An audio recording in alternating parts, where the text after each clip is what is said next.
Hello, team. I'm going to provide you the instructions for the experiment draft section of the case study report. Okay, so here we go. All right, so here we are with the case study, and I want to go over some of the details that are associated with it. I know you already have an idea of what to expect, but hopefully I can give you a little bit more information to help you along.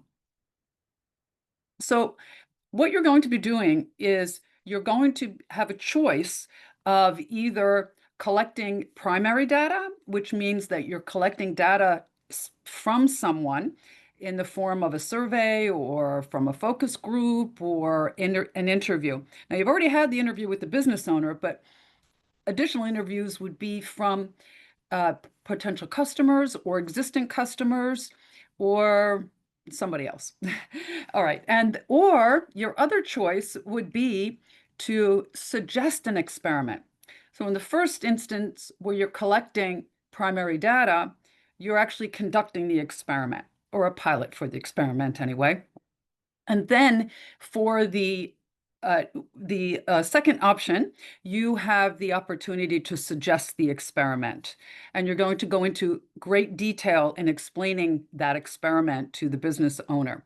Now, I have two really good examples here for you. One is an example of a report that was done. Now, it's not the entire report, it's only the experiment section of the report. But for this assignment, of course, you're expected to submit the entire report, not just the experiment section. The example is just to show you what someone else had done. So here we have the primary data. They had done a survey that collected the information and what they did with it and how it helped the business owner.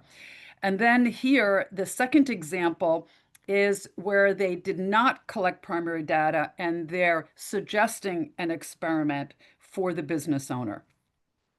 So anyway, there are good options there for you. You decide which one works best for you. Now, I do want to mention that if you're going to want to publish your case study, if you do collect primary data, your case study will now turn into a mixed method study, which is both qualitative and quantitative. So qualitative is the case study, quantitative is where you're collecting data and running statistical analysis. So you need the statistics for quantitative research.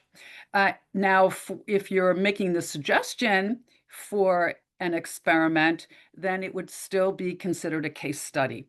A little bit lighter on the load, but you decide whichever works best for you and whatever your group decides you want to do.